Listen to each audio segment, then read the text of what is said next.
Assalamualaikum warahmatullahi wabarakatuh. Perkenalkan, nama saya Alif Randes Putra, dimana pada hari ini saya akan mempresentasikan tugas saya, yaitu kesehatan lingkungan. Perilaku hidup sehat. Perilaku hidup sehat dibagi menjadi tiga. Yang pertama, aspek pengetahuan, yang mana memelihara atau mencegah risiko terjadinya penyakit. Yang kedua, aspek sikap, yang mana melindungi diri dari ancaman penyakit. Yang ketiga, aspek tindakan, berperan aktif dalam gerakan kesehatan masyarakat. Indikator lingkungan sehat. Apa itu indikator? Yaitu alat ukur untuk menilai apakah suatu kegiatan telah sesuai dengan harapan. Jenis indikator. Jenis indikator ada tiga, yaitu input, yang mana penunjang pelaksanaan program dan menentukan keberhasilan program, atau keberadaan air bersih, ada tempat sampah dan jamban bersih. Proses. Jenis indikator yang kedua adalah proses, yaitu proses bagaimana proses kegiatan program berjalan atau tidak, terpeliharanya tempat persediaan air, tersedia alat bersih, jamban, terpeliharanya kebersihan tempat sampah. Yang ketiga, output, yaitu output adalah hasil dari kegiatan atau program, misalnya sudah memiliki jamban yang sehat. Apakah Anda masih menggunakan jamban seperti ini?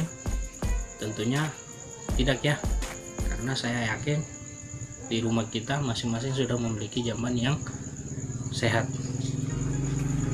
Apakah ini perilaku yang sehat? Tentunya tidak, karena ini perilaku yang tidak sehat, yang mana seorang anak kecil sedang membuang fesesnya di pinggiran got. Lingkungan sehat. Apa itu lingkungan sehat? Lingkungan sehat adalah jika sampah, air limbah, dan tinja dibuang secara benar. Seperti kita lihat pada gambar yang di slide saya. Di sini ada gambar yang dimana benar-benar sudah bersih dan sehat. Membuang sampah sembarangan di tempat umum merupakan perbuatan yang memalukan. Nah, indikator lingkungan sehat.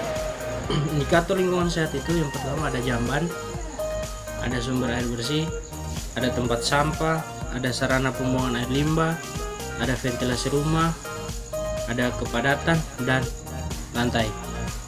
Nah, untuk indikator pertama adalah jamban atau WC. Bentuk jamban: jamban leher angsa, jamban cemplung, jamban gelengsengan. Untuk syarat jamban atau WC sehat, yang pertama adalah jamban selalu bersih. Yang kedua, pembuangan air kotoran tidak dibuang ke sungai atau kali. Yang ketiga, jaraknya dari lubang jamban beresapan minimal 10 meter. Indikator yang kedua adalah air bersih. Air bersih tentunya yang pertama harus jernih, tidak berbau, tidak berwarna, dan tidak berasa. Nah, apa perbedaan antara air bersih dan air sehat? Seperti kita ketahui tadi, kalau air bersih air bersih harus jernih, tidak berbau, tidak berwarna, dan tidak berasa. Air sehat. Nah, air sehat, air bersih yang sudah dimasak dan tidak mengandung bibit ataupun kuman penyakit. Dan sumber air bersih yaitu adalah sumur, jarak sumur dan penampungan tinja minimal 10 meter dari lubang penampungan tinja atau kotoran.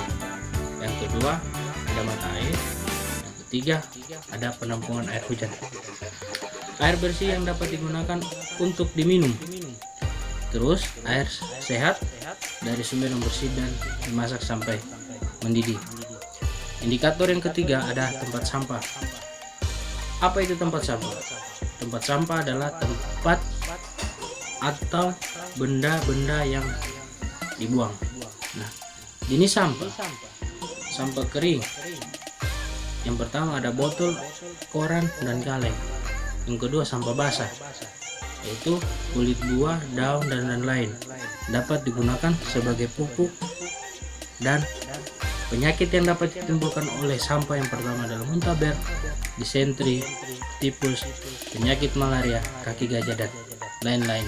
Nah, apa saja bahaya yang dapat ditimbulkan oleh sampah? Yang pertama, pengotoran udara, yang mana pengotoran udara itu adalah bau dan asap, dengan pengotoran air, gangguan pandangan mata, menimbulkan kecelakaan atau luka kena paku atau pecahan kaca, menyebabkan kebakaran, menyumbat saluran air, menjadi sarang nyamuk, lalat, tikus, dan lain-lain.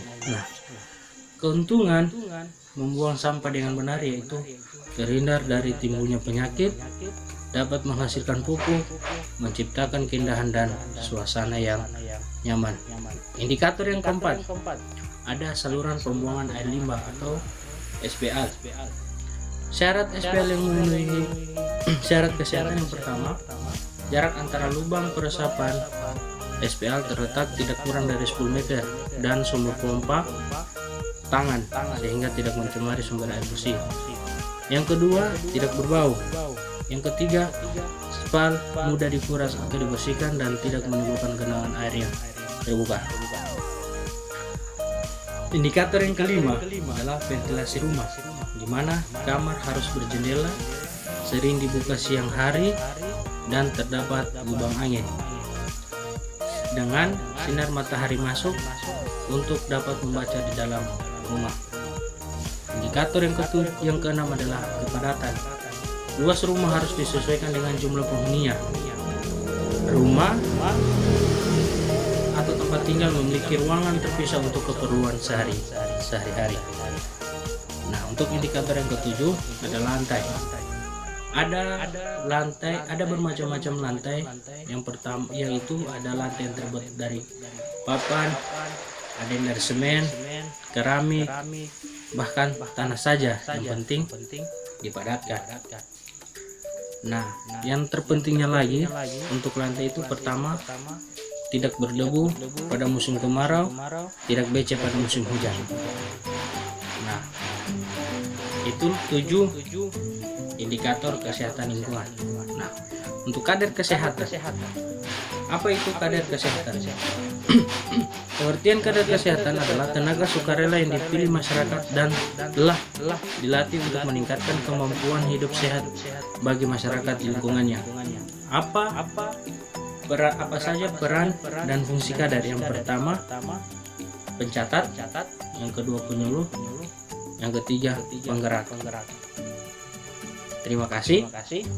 Itulah tadi presentasi dari saya tentang kesehatan lingkungan. Mohon maaf apabila masih banyak kekurangan dalam penyampaian presentasi ini. Wabillahi taufiq wal hidayah. Wassalamualaikum warahmatullahi wabarakatuh.